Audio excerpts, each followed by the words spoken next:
Bienvenidos a un nuevo episodio de la Cátedra de la Santanderianidad, iniciando con una temática importante como es el tema ambiental, y hoy tenemos el honor de contar con un invitado especial, un profesional con profunda experiencia y conocimiento en el ordenamiento territorial y la conservación del medio ambiente. Y me refiero al biólogo Juan José Fernández Castro, a quien admiro profundamente con su claridad, sensibilidad y compromiso con los procesos de articulación ambiental en nuestro territorio. Juan José actualmente trabaja en Parques Nacionales Naturales de Colombia, inscrito en la Dirección Territorial Andes Nororientales. Su experiencia nos ayudará a comprender la importancia del ordenamiento ambiental como base para el desarrollo sostenible de nuestras comunidades. Juan José, bienvenido y gracias por aceptar esta invitación de la Cátedra de la Santanderianidad. Hola Lida, buenas noches a ti y a todos los que nos acompañan. Gracias por la invitación. Aprovecho y me presento. Mi nombre es Juan José Fernández Castro, soy biólogo de profesión. Trabajo actualmente en Parques Nacionales Naturales de Colombia, adscrito a la Dirección Territorial de Andes Nororientales, y adicionalmente trabajo con la Fundación Ecosistema Colombia en todo el tema de coordinación de proyectos. Para Parques Nacionales Naturales de Colombia estoy a cargo de las líneas tanto de ordenamiento como de la coordinación del Sistema Regional de Áreas Protegidas. Muchísimas gracias por la invitación. Gracias, Juan José. Entonces, bueno, vamos a comenzar porque ¿qué es esto del ordenamiento? Esto parece muy bonito cuando hablamos sobre el tema medioambiental, pero cuando hablamos sobre el ordenamiento ambiental, ¿esto a qué hace referencia? Bueno, digamos que el ordenamiento ambiental realmente atiende a las diferentes facetas y características del territorio nacional. Ordenar, como su nombre lo indica, es la primera fase que debe establecer cualquiera de los procesos que nosotros desarrollamos a lo largo de cada uno de nuestros componentes. Generalmente pensamos que cuando ordenamos el componente ambiental solo nos quedamos ahí, y es una de las grandes dificultades que se presentan a nivel de país, ¿no? Creemos que sectorizar o dividir cada uno de los componentes es lo idóneo porque nos permite llegar a la especialización, pero lo que se ha visto y se ha demostrado con el paso de los años es que cuando nosotros no tenemos una visión holística de los diferentes procesos o del territorio en general, pues tendemos a desestimar otros esfuerzos y a tener una visión reduccionista de las variables que pueden aplicar en las localidades o en los territorios. Entonces, a partir del enfoque territorial y de ordenar los territorios de una manera mucho más multifactorial, nosotros hemos podido tener una mayor pertinencia en los territorios, siempre y cuando no se extrapolen los ejercicios de un lugar a otro, ¿no? Es importante reconocer que aunque nosotros, por ejemplo, estamos adscritos a la Dirección Territorial de Andes Nororientales, donde tenemos 4 departamentos: Santander, Norte de Santander, Boyacá y Cundinamarca, los ejercicios que nosotros podamos desarrollar en esta zona son muy diferenciales de lo que nosotros podemos desarrollar en otros territorios o en otras latitudes del país, puesto que estas dinámicas son muy cambiantes, ¿no? Por ejemplo, nosotros en nuestro territorio no tenemos como tal asentamiento de comunidades negras, mientras que en otros territorios sí, pero sí tenemos comunidades gitanas aquí en el departamento de Santander, mientras que en otros territorios, por ejemplo, no tienen comunidades gitanas. Entonces, poder articularnos todos en torno a diferentes temáticas es súper importante. Y el componente ambiental no lo desarticulo de otras líneas, precisamente porque el ambiente, viéndolo desde un componente biológico y ecosistémico, pues nosotros somos una parte de esa cadena, así como pues todos los ecosistemas que tenemos. Podemos ver que hoy en día ya tenemos ríos que son sujetos de derecho, ¿no? Entonces ya ordenarlos, estas cuencas hidrográficas, es mucho más complejo y estructurada por las dinámicas territoriales que se han tenido. Ha hablado de varias cosas. Mira, por ejemplo, un término como visión holística, pertinencia en el territorio, cómo articular con las comunidades y lo interesante, los ríos ahora son sujetos de derecho. El tema de la visión holística, ¿qué es esto? Bueno, digamos que históricamente cuando nosotros teníamos un gran conflicto en diferentes territorios, pues intentábamos buscar una solución y estas soluciones muchas veces lo que ocurría era que desencadenaban otras complejidades en el territorio. Voy a ir hablando de muchos ejemplos y si requerimos focalizar de pronto en uno, pues atendemos. Digamos que históricamente el país ha estado lleno de buenas voluntades para desarrollar estrategias que le permitan a las comunidades o a las poblaciones poder subsistir y salir adelante. Pero sabemos que nosotros en el momento en el que tomamos una decisión no sabemos es cómo va a ser las dinámicas en el territorio. Las personas que somos o que son andinas tienden a tener unas respuestas muy diferenciales a los que son caribeños, a los que son del Pacífico, a los que son de la región Orinoquía. Por ejemplo, de una manera muy sencilla podríamos pensar que una reforma agraria, ¿cierto?, que nos va a llegar a determinar esas zonas donde hay grandes producciones agro, puede ser completamente beneficiosa y en pro de la comunidad. Pero muchas veces, y tenemos una en particular, por ejemplo, en la zona en el departamento de Arauca, hace muchos años, donde se planteó una reforma agraria para mejorar las condiciones de vida, poder llevar insumos a esos territorios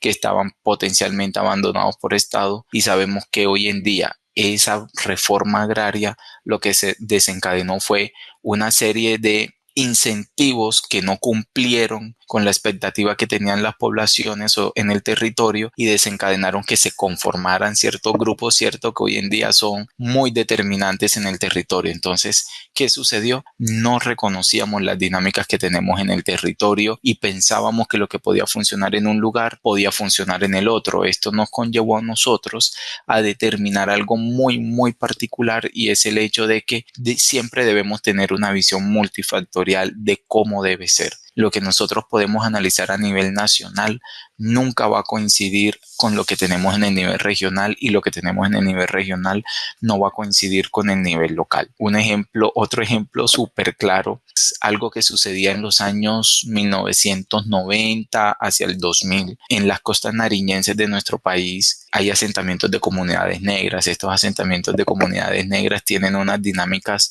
territoriales y de convivencia muy diferentes a lo que tenemos en el resto del país. Y hay un ejemplo muy claro que ayuda a ilustrarlo mucho y es que llegó una persona de nacionalidad alemana que llevaba cooperación y veía que las mujeres en estas comunidades negras sufrían mucho esfuerzo para poder realizar sus actividades de lavar su ropa, por ejemplo, porque se reunían en círculos y estaban escalonadas, ¿cierto? Y él pensó que podía ayudarlas brindando una serie de bateas de manera lineal como estamos nosotros acostumbrados a verla. Podían estar en una posición más erguida, no tenían que estar rodeadas unas de otras, podían estar mucho más cómodas y pensó en términos de efectividad para solucionar estos inconvenientes. Una vez que se proyectaron aproximadamente fueron unas entre 15 y 20 bateas, donde eran 15 y 20 mujeres donde se les acondicionó sus necesidades básicas. Resultó que cuando él volvió a lo largo de 2 años, pues no estaban siendo utilizadas, sino que estaban desechadas y ellas seguían en su misma zona. Y en ese momento él les preguntaba que por qué tanto esfuerzo si no lo iban a utilizar y ellas le preguntaron que pues eso no correspondía a sus dinámicas territoriales, evidentemente en sus palabras, y que los negros trabajan en círculo y no en momentos lineales. Entonces podemos ver nosotros cómo el extrapolar un ejercicio a otro puede ser totalmente diferencial, ¿no? Y puede conllevarnos a unos esfuerzos que no sean productivos o que realmente no atiendan a las necesidades del territorio. Otro ejemplo que es súper importante y muy práctico es cómo se ha venido trabajando en las zonas andinas, por ejemplo, con estas estufas de leña. Las estufas de leña generan un consumo de lo que son cenizas, estas estufas no tan novedosas de ahora donde ya las tenemos tapadas, sino las que le llamaban tres piedras. Estas estufas históricamente generan una emisión muy fuerte de cenizas que conllevaban en la adultez conllevaban a las comunidades o a las señoras que se encargaban de la cocina a sufrir enfermedades cardiorrespiratorias.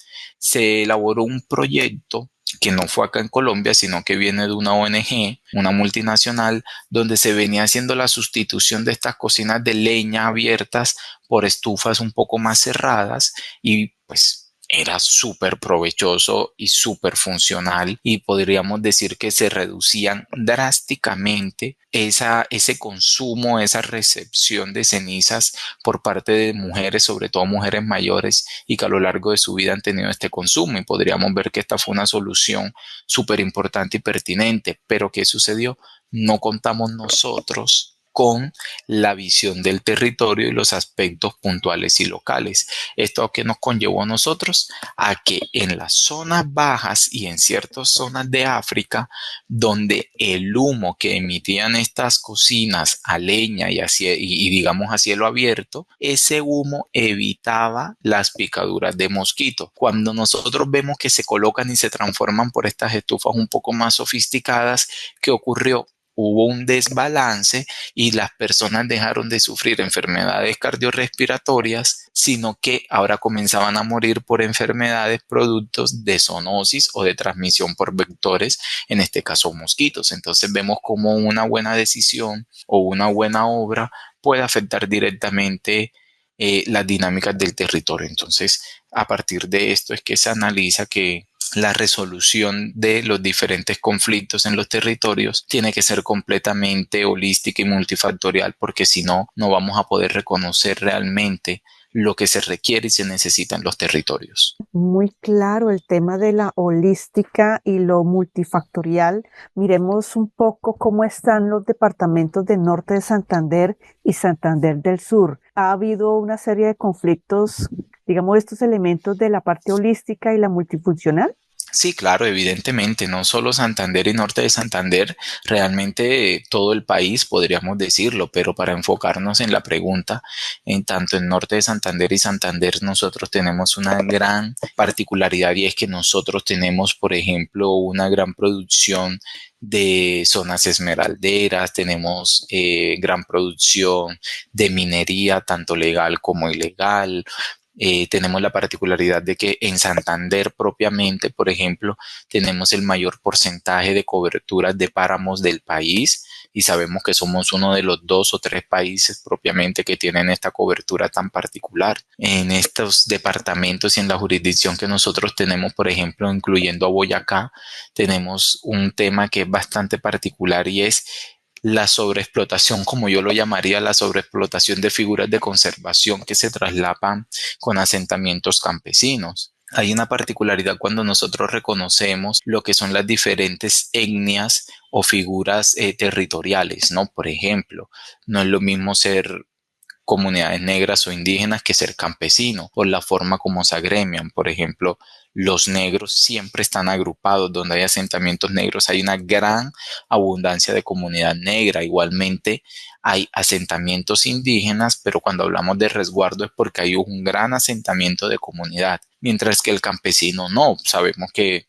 existen asentamientos campesinos muy grandes, pero estos campesinos que se encuentran en la ruralidad y al interior de las montañas, no en los centros urbanos de lo que nosotros llamamos pueblos, sino que ya están al interior de la montaña, realmente no están agrupados, realmente se podrán encontrar los domingos de plaza, en una reunión de junta de acción comunal, pero muchos no mantienen contacto directo todo el tiempo y muchas veces ni siquiera hay señal, ¿no?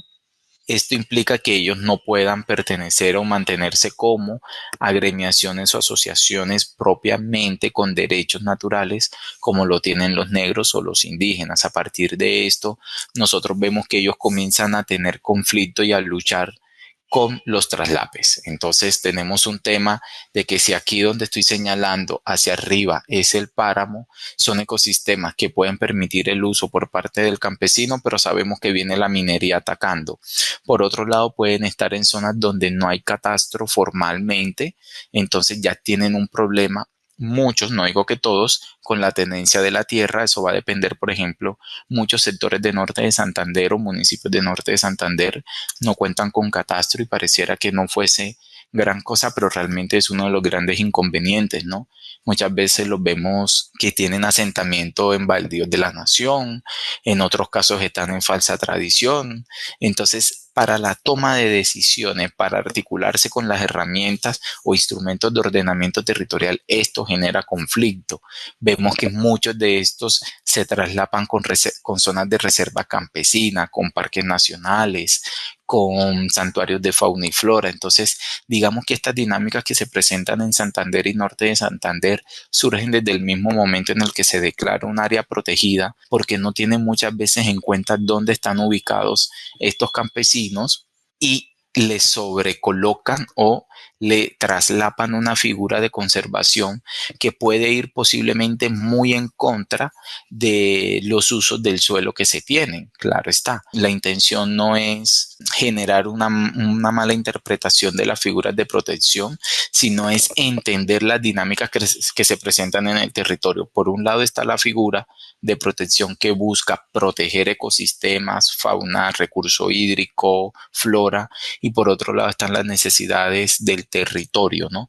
Entonces, esta visión holística hace años no se veía. Hoy en día se viene viendo mucho más presente. Vemos que los municipios desarrollan proyectos generales de regalía en aras de poder atender estos conflictos que se puedan estar presentando. Entonces ya no vemos la ganadería de manera extensiva, sino que llamamos una ganadería sostenible. Vemos los sistemas agroforestales que permiten no solo la deforestación de manera avanzada y digamos monocultivos, sino que ya comenzamos a ver cultivos bajo sombra que permitan tener un poco más de coberturas vegetales. Vemos que cada día se busca tener negocios verdes que puedan acceder a bonos de carbono, y esto permite realmente que la comunidad pueda disminuir esos conflictos que tiene con las figuras de protección, que se sea mucho más amigable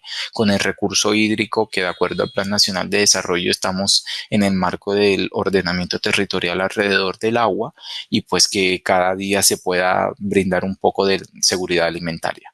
Digamos, cuando estabas mencionando el tema de ordenamiento territorial, esto va muy de la mano con el plan de ordenamiento o el esquema de ordenamiento territorial que deben tener los municipios, pero tenemos presente que todos los municipios tienen desactualizado este documento. Bueno, realmente se ha venido viendo un gran avance, ¿no? Cada día vemos que la tecnología nos permite tener una mayor capacidad de documentación, de articulación. Vemos que van surgiendo instancias de participación, por ejemplo, los subsistemas regionales de áreas protegidas, los sistemas departamentales. Cada vez que las personas van teniendo mayor relacionamiento desde las áreas protegidas con los municipios, se van mejorando las orientaciones sobre ordenamiento territorial. Vale la pena determinar que a nivel de planes de ordenamiento territorial, ¿cuál es la gran diferencia con los esquemas de ordenamiento? Es la capacidad a nivel de cantidad de personas o pobladores por municipio. Los municipios que tienen pocas personas, es decir, 30.000 personas hacia abajo, por ejemplo, los que tienen entre 30.000 y 100.000 personas, y los que tienen de 100.000 o más. Aquellas que tienen menos de 30.000, lo que tienen es un plan, un esquema de ordenamiento territorial que es mucho más sencillo, más aterrizado al territorio, no son tan cambiantes las dinámicas. Luego viene lo que es un plan general de ordenamiento territorial, que son para los municipios que están entre 30.000 y 100.000 habitantes. Estos ya intentan ser un poco más avanzados porque se entiende que al tener mayor cantidad de habitantes tienen mayor heterogeneidad para la toma de decisiones en el territorio. Ya son municipios que, si bien no son una ciudad capital, ya son municipios muy grandes. Entre esos, por ejemplo, podemos tener nosotros lo que es Ocaña, norte de Santander, por ejemplo, que es un caso muy particular. Y ya tenemos otros municipios que tienen plan de ordenamiento territorial, que no son únicamente ciudades capitales como Bucaramanga o Cúcuta, entre Santander y norte de Santander, sino que, por ejemplo, también podemos tener a Barranca Bermeja. Entonces, esto ya se viene alineando. A partir de la formulación de los COMPES, nosotros podemos ver cada día se tiene mayor relacionamiento. Por ejemplo, Podríamos decir que en el año 2010, 2005, poca era la articulación que se podía tener entre parques nacionales y una gobernación. Hoy en día nosotros trabajamos muy de la mano con 4 gobernaciones que están adjudicadas en la jurisprudencia de Andes nororientales, donde les ayudamos y les hacemos llegar comentarios sobre los planes de ordenamiento territorial, cada una de las 8 áreas protegidas que tenemos en nuestra jurisdicción, para cada uno de sus municipios, que aproximadamente son 23 municipios donde tenemos jurisprudencia propiamente con figuras de protección.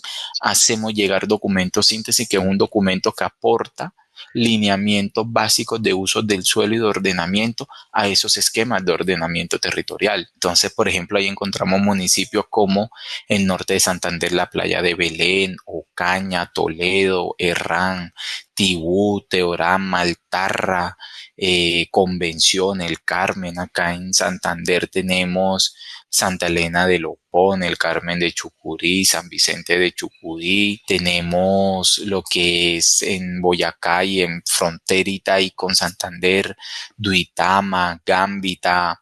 Entonces, fíjate que a medida que vamos teniendo la capacidad de articularnos y de tener una visión mucho más completa del territorio, vamos favoreciendo poder ordenar mucho más el territorio.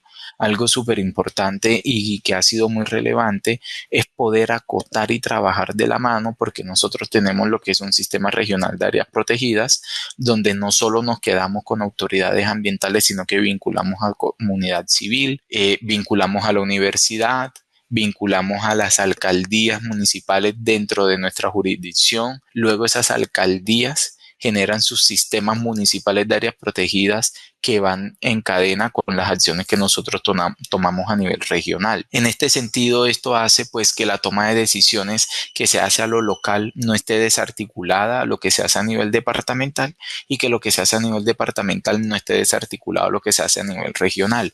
Entonces, realmente ahí todos vamos reportando como país. Entonces, digamos que no todos los municipios actualmente tienen actualizados sus esquemas de ordenamiento territorial, pero podríamos decir que los 4 departamentos en nuestra jurisdicción tienen actualizado su plan de desarrollo, por ejemplo.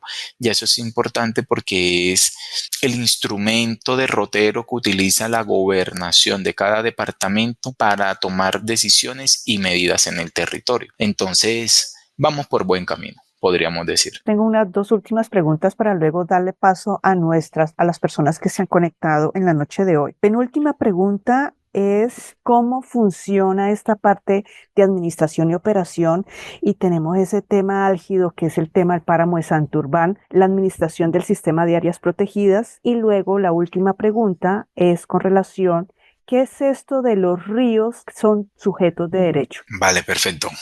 Bueno, respecto a la primera pregunta, algo que hemos venido buscando aterrizar es precisamente eso, que se reconozca cuáles son las competencias y la jurisdicción de cada una de las autoridades ambientales. En el territorio hay muchas autoridades ambientales. Así como hay autoridades ambientales, hay autoridades catastrales, hay autoridades de ordenamiento.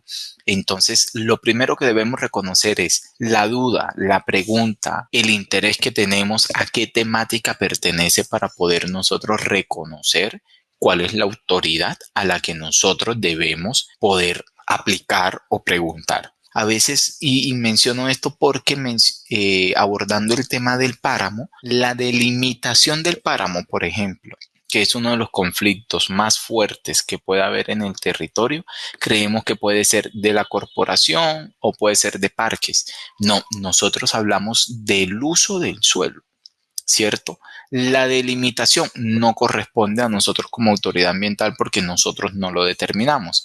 Ya eso corresponde a los ministerios. Entonces, son procesos que van de la mano, pero que no nos pertenecen ni a la corporación ni a nosotros como tal. Por otro lado, lo que debemos verificar es si la duda es ambiental, a quién pertenece. Hace una semana prácticamente estuve en un taller que promocionó el SIAC, que es el Sistema de Información Ambiental Nacional, ¿cierto?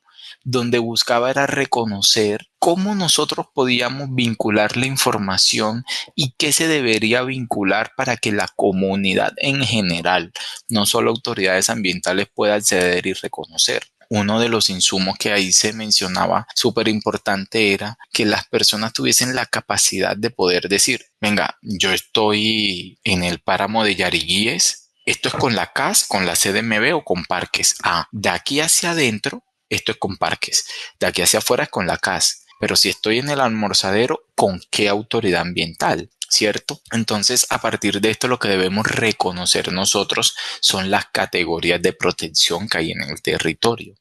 En parques nacionales nosotros tenemos una serie de categorías que cuando nosotros las escuchamos y las nombramos deberíamos relacionarlas automáticamente con parques nacionales. Estas categorías, entre estas tenemos Parque Nacional Natural, tenemos lo que son santuarios de fauna y flora, tenemos únicamente santuarios de fauna, tenemos únicamente santuarios de flora, tenemos lo que son distritos nacionales de manejo, ¿cierto? Áreas únicas. Entonces, cuando nosotros escuchamos alguna de estas categorías, ya sabemos que hace alusión a parques nacionales. Cuando ya escuchamos áreas protegidas que tienen el nombre regional, o tienen la palabra regional en su nombre, ya sabemos que hacen alusión a una corporación. Entonces, tenemos el Parque Natural Regional Sinscuncio-Zeta, Parque Natural Regional El Rasgón. Entonces, ya nosotros eso nos aterriza que no es parques, sino que es una corporación.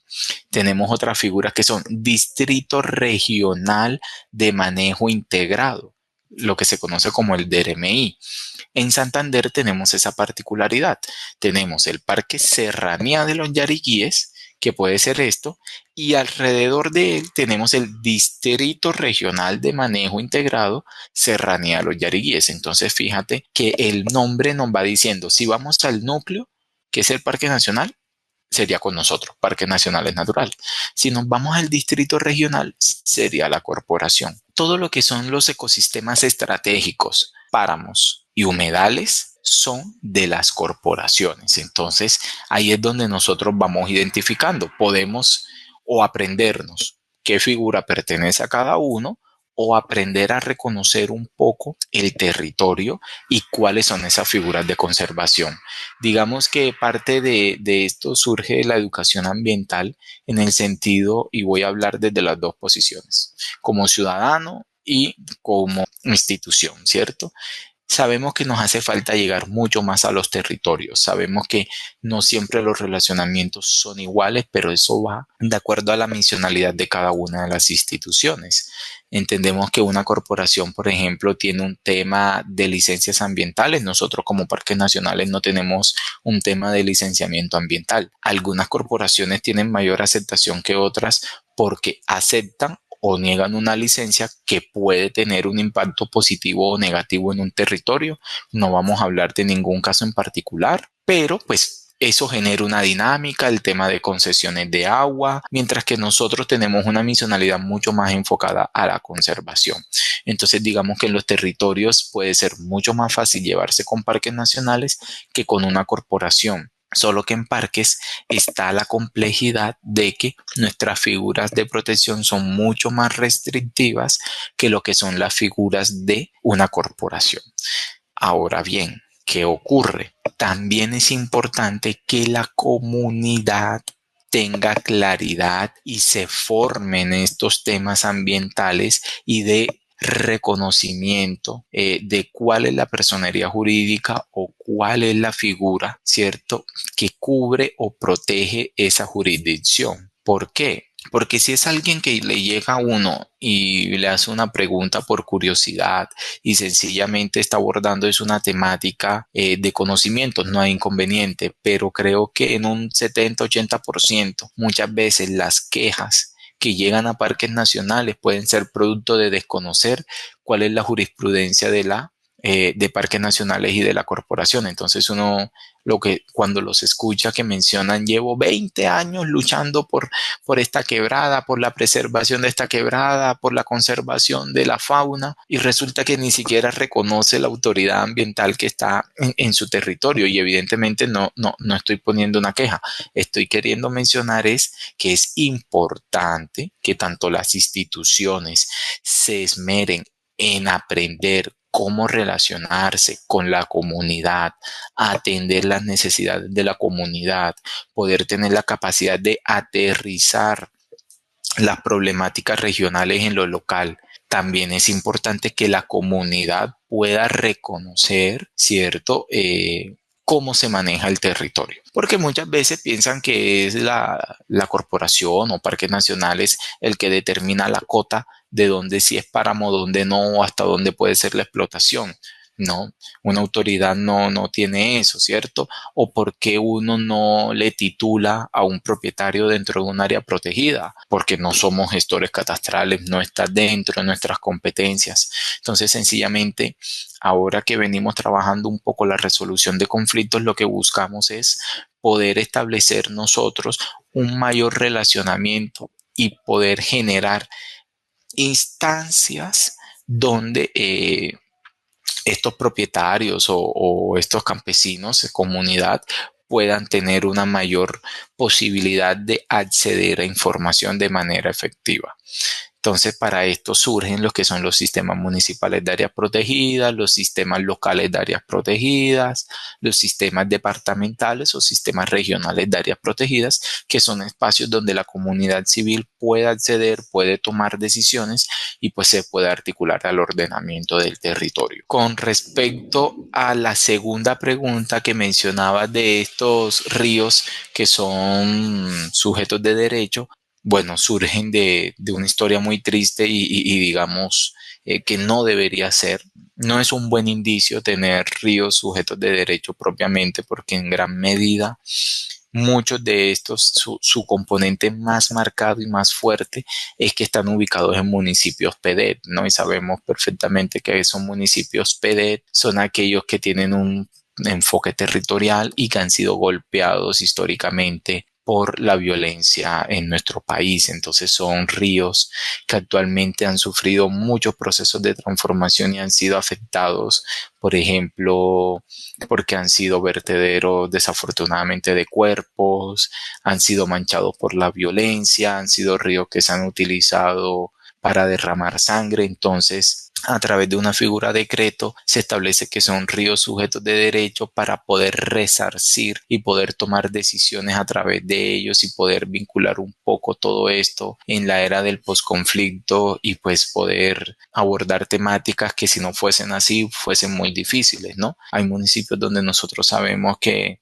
no pueden ser con enfoque territorial, por ejemplo, que son municipios PEDET, pero aquellos que son municipios PEDET o que tienen llamémosle estampa que habla directamente de la violencia en la cual han estado sumidos, pues les permite acceder de cierta forma o tener la posibilidad de acceder a una serie de recursos y a una serie de elementos, no solo hablando económicamente, sino socialmente, culturalmente, de una manera particular y especial. En nuestro Gran Santander estaríamos hablando, ¿hay algún río en especial que esté sujeto a derechos? En nosotros no. La gran mayoría Ah, están ubicados en el Cauca, en el Guaviare, Amazonas, las zonas donde realmente se han dado los asentamientos sin desconocer que nuestro territorio ha estado altamente marcado por la violencia, pero digamos que los primeros ejercicios donde se viene desarrollando esto, pues son en la zona sur del país. sucede cuando los ríos están contaminados. Por ejemplo, el río Chicamocha, que nace ya con un alto índice de contaminación, ¿se está haciendo algo al respecto? Bueno, ahí ya nos vamos a otra temática cuando hablamos de ríos contaminados en temas de sujetos de derecho, hablamos de derramamiento de sangre y que se han vulnerado derechos fundamentales de las personas en el marco del cauce de la ronda hídrica, ¿no? Ya cuando nosotros hablamos un poquito más en el componente ambiental, por ejemplo, en Santander, en norte de Santander, pues ya eso sí es más de la autoridad ambiental, de los monitoreos de los recursos hídricos. Y es importante mencionar que también atañe un poco a la falta de legislación que pueda haber en nuestro país referente a ciertas temáticas que en determinado momento se tendrán que abordar si es que ya no se están abordando, porque ahí sí no tengo competencias, pero por ejemplo sabemos que en el municipio de Zapatoca hay una gran crisis con todos los vertimientos y lixiviados que arrojan estos cultivos o grandes monocultivos de flores, ¿cierto? Entonces, eso lixiviados, no hay un plan de manejo, no hay un PGIRS, que es el Plan General de Gestión de Residuos Sólidos y Vertimientos, para determinar cómo es el manejo de estos residuos. Entonces, en estos casos donde hay un vacío en la normatividad y que pues procede, pues seguramente vamos a ver afectaciones en el recurso hídrico, porque pues evidentemente utilizan estos afluentes para poder migrar estos restos, ¿no? Entonces, seguramente es competencia de la autoridad ambiental, en este caso del que mencionábamos, de la CAS, donde deben tomar medidas respecto a lo que corresponde, ¿no? Estudios de análisis de recurso hídrico. Muchísimas gracias, Juan José. Esas eran como las preguntas que tenía, pero ahora le doy paso a las personas que se han conectado, si tienen alguna duda, inquietud, para que puedan entonces hacerle la pregunta a Juan José. ¿Me permites? Dale, Albita. Con un pequeño aporte, respetando pues a nuestro estimado biólogo, muchas gracias por su información, pero como para aclarar, en el tema de ordenamiento territorial ambiental, las corporaciones, digamos que tienen unos lineamientos especiales que se denominan las determinantes ambientales. Eso está desde el mismo decreto de la ley 99-93. Entonces las corporaciones resumen cuáles son sus determinantes ambientales y sobre esos determinantes ambientales, que es como un nivel superior, deben guiarse en los planes de ordenamiento territorial para cada caso, para cada municipio, deben tener esos determinantes. ¿Qué son los determinantes ambientales? Digamos que son los lineamientos generales. Indica, por ejemplo, ahí van a encontrar, oiga, yo estoy cerca a un río, entonces va a decir, bueno, ¿cuál va a ser la protección del río? O cerca a un humedal, ¿no? O si hay otros niveles aparte de estas zonas protegidas del SINAP, del Sistema Nacional de Áreas Protectoras, hay otras áreas que también son protectoras o como de reserva y están a cargo puede ser de la corporación, digámoslo así, pero marcadas a nivel municipal o pueden cubrir varios municipios, pero hay, por ejemplo, áreas forestales protectoras, la que hablaba ahorita nuestro estimado biólogo de los distritos regionales de manejo. El caso es que todos estos lineamientos están dentro de unas resoluciones que dependiendo obviamente de qué autoridad ambiental territoriales cubre, pues tiene sus propias determinantes ambientales, aunque en términos generales son las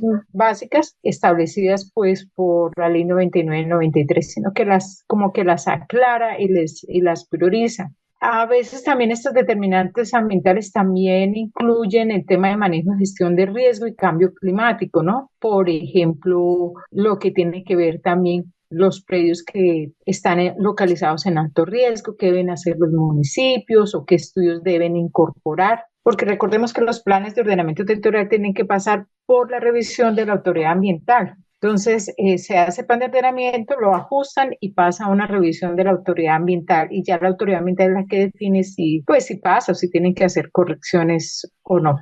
¿Qué más quería como precisar? Se me olvidó tal vez otra cosa. Bueno, también el tema de la densidad de uso del suelo rural, ¿no? Eso también hace parte de los lineamientos ambientales que tienen las autoridades ambientales. Entre el norte de Santander y Santander tenemos las tres que son la CDMB, la CAS.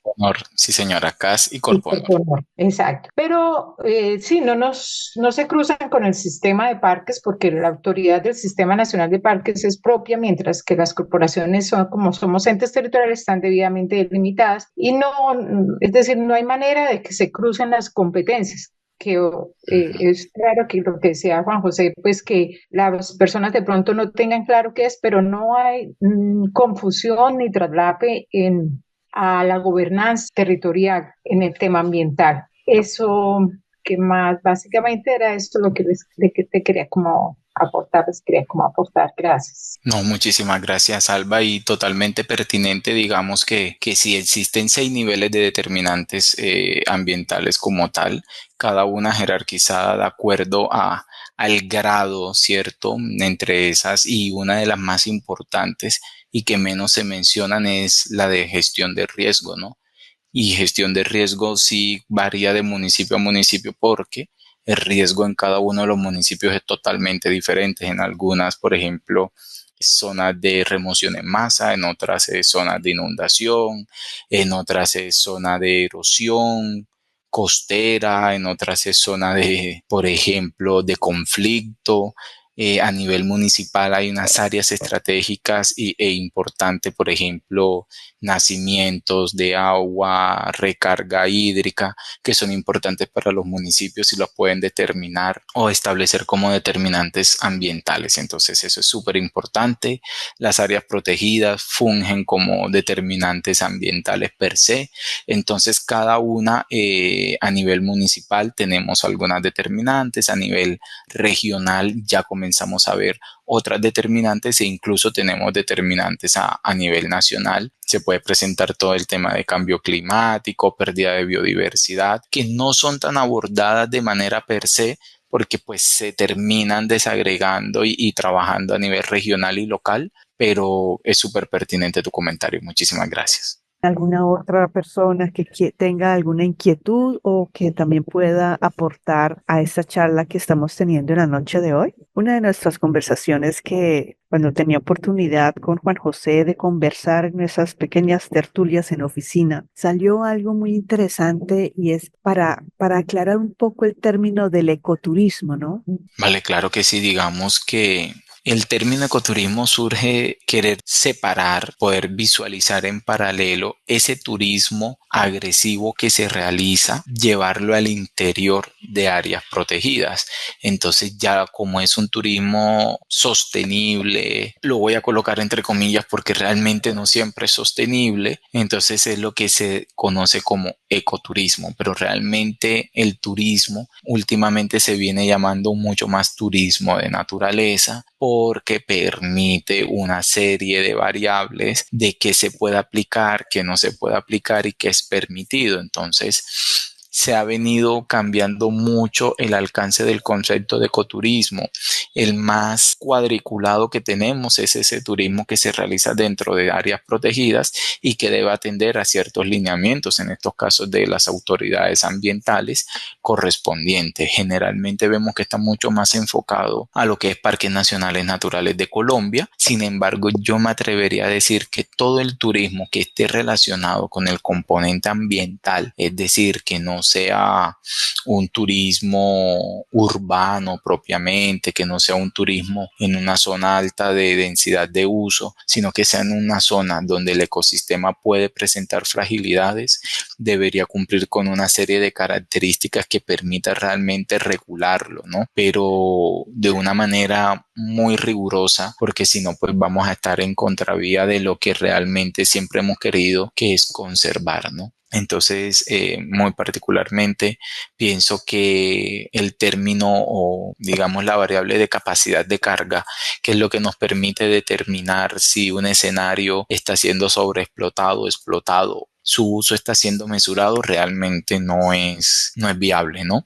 Pienso que es algo que con el que se puede jugar como variable y se puede ajustar de acuerdo a las necesidades. Yo creo que hay una serie de elementos que tienen que ser mucho más determinantes para que realmente sea un ecoturismo, para que realmente sea un tema mucho más beneficioso para los ecosistemas y no solo para la producción, ¿no? Algo importante es reconocer cuáles son los alcances y que no todos los territorios deberían ostentar una vocación ecoturística. Hay territorios que seguramente se puedan presentar por las facilidades de acceder, porque las personas llegan a una mayor conciencia. Creo que hay escenarios, por muy bonitos que sean, que no deberían tener vocación ecoturística o en su defecto algo que se ha venido viendo es que no todos los escenarios tienen que ser inclusivos y permitir la adecuación para que todo el mundo pueda acceder, ¿no?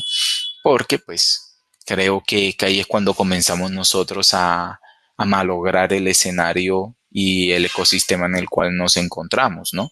Y con esto me refiero a que si hay alguien que le da miedo caminar por un filo a una altura de 2.000, 3.000, 4.000 metros de altura, colocar una plataforma para que puedan acceder, pues yo creo que esa persona debería tener que buscar otra actividad, otros escenarios con vocación ecoturística que los permitan, ¿no? Así como, y a veces parece una visión un poco chocante y fuerte, pero realmente cuando ya vemos el ecosistema completamente acabado, ya prácticamente irreversible, poder encontrar una solución, es cuando entonces empezamos a tomar otras soluciones, que hacemos cierres temporales, que entonces ya no llegamos hasta la cima, como ocurre con el Parque Nacional Natural del Cocuy, donde llegamos, no podemos llegar a nieves perpetuas, pero llegamos a borde de nieve, pero cada día perdemos más el glaciar, ¿no? Entonces ahí uno comienza a decir realmente, ¿cierto? Tayrona, desbordado el turismo que tiene. Un caso muy, muy particular son las Islas de Rosario en Cartagena, donde todo el mundo quiere ir a las Islas de Rosario y cuando están allá ni siquiera saben que están en un parque nacional natural, ¿no? Que se llama Corales de Rosario. Entonces podemos ver que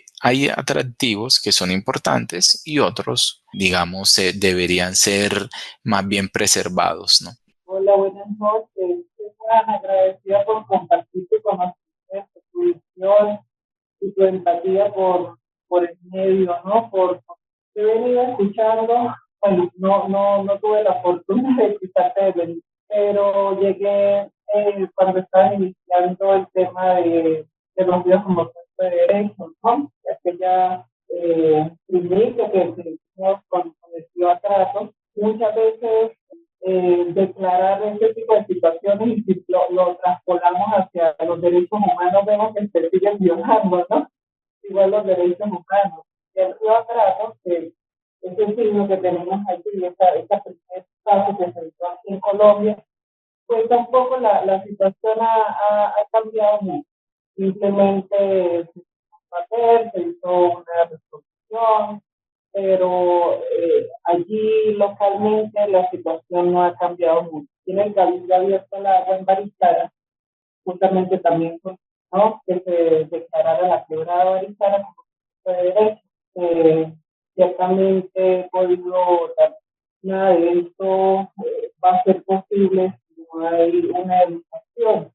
Un esquema de ordenamiento territorial necesita que la gente conozca su territorio y mire que aquí se está iniciando este proceso y lo que es más evidente es el desconocimiento. Entonces, desde allí no podemos hacer un poco, no sabemos cuáles son nuestras amenazas, no sabemos el riesgo de desastre. Y también el conocimiento de nuestro propio territorio es lo que nos va a hacer también ofrecer este turismo sostenible, ¿sí? A veces queremos ofrecer cosas que no tenemos, ¿sí? Entonces, conocer nuestro territorio es lo que nos va a permitir no abusar de él, no transformarlo, no modificarlo, sino simplemente acompañarlo, nutrirlo y mostrar realmente lo que el camino es largo, siento que hasta ahorita, en otras partes de Colombia, pero en Santander, se está tomando esa conciencia de las verdaderas riquezas naturales. Entonces, pues en ese camino estamos. Muchas gracias, de verdad, mucho el tema por allí que hay que hacer, porque ahorita también en este proceso de pasitos que se están dando con el afán de hacer el estudiante, hay tantos libros, tantas guías, son demasiadas, entonces es un poco confundir también a la comunidad, ¿no? Con respecto a los pasos como son, está por el Ministerio de Vivienda, está por otro ministerio, hay muchas guías, hay muchas cosas, entonces siento que también hace falta un poco de orden, de simplificar, de justamente mirar un poco a la naturaleza y aprender de ella esa simplicidad para hacer cosas tan maravillosas. Entonces, estamos en eso despertar. Muchas gracias por el espacio y gracias, Lía. No, señora, con el mayor de los gustos, estamos aquí precisamente. La Cátedra de la Santanderianidad es un proyecto construido de varias personas y en este caso, pues siempre teniendo invitados especiales para que son expertos en temas muy puntuales, porque es con el ánimo de aprender juntos. Sí, es un territorio maravilloso, pero es necesario empezar a cuidar nuestro medio ambiente. Se está acabando el agua porque hay contaminación, hay avisos y no estamos poniendo atención a la naturaleza. Instituciones gubernamentales que están haciendo toda una labor desde sus funciones y resulta que nosotros como comunidad tenemos una alta responsabilidad de contribuir para ayudar con el medio ambiente, para cuidar el agua, para cuidar la flora, la fauna, para cuidar también el aire, el tema del ruido. El mensaje propiamente es sensibilizar y apropiarnos de nuestro territorio. Y me gustaría dejar un mensaje final antes de terminar que construye todo, ¿no? Ordenamiento yo creo que es la palabra más difícil de poder encasillar y definir la manera correcta de ordenar, porque es que es muy difícil poder ordenar, porque muchas veces nosotros como seres humanos nos basamos para ordenar en decretos y leyes de situaciones que ocurrieron en su momento, es decir, nosotros prácticamente estamos ordenando con el pasado, ¿no? Fíjate que ahorita mencionaban la ley 99 del 93, o sea, todavía es una ley vigente, o sea, lo que en el 95, 96 se venía pensando y solo en el 99 se logró consolidar, casi 26 años después todavía estamos mencionando eso, pero lo que debemos identificar es que estamos ordenando con el pasado y el pasado responde a una fotografía de ese momento, lo que se pensaba, hasta que no surja otra ley, otro decreto, otra resolución, pues siempre vamos a estar maniatados, ¿no? Porque las dinámicas son muy cambiantes. Algo que nos permite a nosotros dilucidar lo difícil que es ordenar el territorio, entiéndase, una serie de predios, por no irnos a una escala tan grande, es básicamente el hecho de imaginarnos qué es mejor, una casa minimalista, una casa colorida, un predio urbano o un predio rural. Las posibilidades de que alguien lo escoja es totalmente variado y cada quien va a tener, de acuerdo a su historia de vida, a sus particularidades, a sus gustos, una noción de cómo debería ser, ¿no?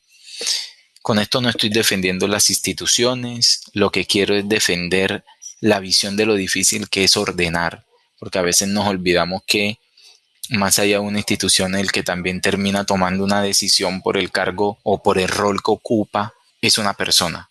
Y me refiero a un presidente de Junta de Acción Comunal, me refiero a una asociación campesina, me refiero a una federación, me refiero a una institución gubernamental, una institución privada.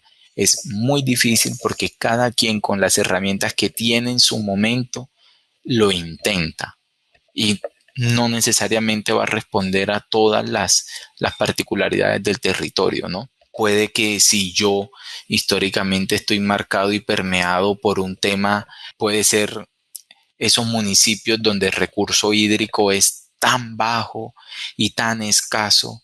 Si algún día soy tomador de decisiones, pueda que enfoque muchos esfuerzos hacia esa dirección y sería criticado grandemente porque no atendí un tema catastral, un tema de baldíos, un tema, bueno, en fin, muchas temáticas, pero es la particularidad de vida de cada uno lo que puede determinar. Por eso también es importante que los procesos sean descentralizados, que atiendan a las dinámicas locales, pero a veces las decisiones se toman desde un nivel mucho más alto porque no todos los municipios o veredas pueden jalonar hacia las necesidades que tienen, ¿no?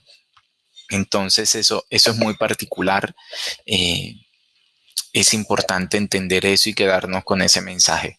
Ordenar es lo más difícil que hay porque nosotros intentamos ordenar nuestra casa hablando de nuestro espacio físico donde convivimos y hoy en la mañana está ordenado y ya en la tarde está desordenado, ¿no? Imagínense si eso es con un lugar de 20, 50, 80 metros cuadrados, ¿cómo sería con un territorio donde cada 500 metros cambia la persona con la que hay que relacionarse. Entonces, lo más importante es aprender a resolver los conflictos. La gran problemática que nosotros tenemos como país es un problema donde no sabemos resolver conflictos, y con resolver conflictos no me refiero en el momento en el que se presenta el conflicto. Lo que nosotros debemos tener como visión claramente es que lo que no se resuelve hoy, pero se deja pasar en 5, 10, 15, 20 años, es cuando salta la liebre y tenemos ya una problemática marcada en nuestro territorio, ¿no? De ahí surgen temas de corrupción, temas de clientelismo, temas de nepotismo, bueno, cualquier connotación negativa que nosotros tengamos en nuestro presente es una mala resolución del pasado. Y así como hay una mala resolución del pasado, nosotros ordenamos con elementos del pasado. ¿Que hay elementos que se vienen mejorando? Sí. ¿Que hay que seguir en esa línea? Sí. Como comentaba la compañera de Riva Trato, ¿cierto? Esa fue una sentencia, la T622 de 2016, es la que valida Riva Trato como sujeto de derecho, y eso le da la posibilidad de conservarse, restaurarse, mejorar sus condiciones, y eso apenas fue en el 2016, y ella mencionaba, hoy día todavía no se ha logrado, y seguramente el año que viene tampoco se va a lograr, pero no quiere decir eso que no se esté intentando, tanto con el río Atrato como con cualquier río. Realmente debería ser esa la idea, ¿no? Pero pensemos que todo surge, y todos los efectos que tenemos hoy en día es una mala resolución de un conflicto pasado que no nos permite ordenar de manera idónea el territorio. Entonces, quería despedirme con esa reflexión. Antes de que se me olvide, voy a dejar mis datos aquí en el chat, mi correo, mi número de teléfono, y quedo atento a cualquier apoyo que requiera. Muchísimas gracias.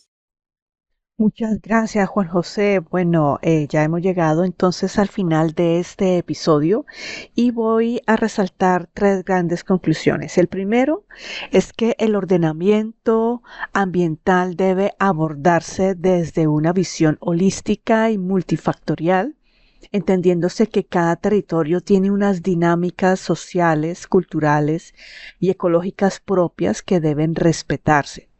Segunda conclusión, la articulación entre instituciones, las comunidades, las autoridades ambientales es fundamental. Garantizar una gestión eficaz de las áreas protegidas y el aprendizaje de cómo resolver conflictos territoriales con un enfoque más participativo. La tercera gran conclusión, tenemos que la educación ambiental y el reconocimiento de las competencias institucionales son claves para la ciudadanía, para que ésta se involucre y esté mejor informada con relación a la conservación del territorio.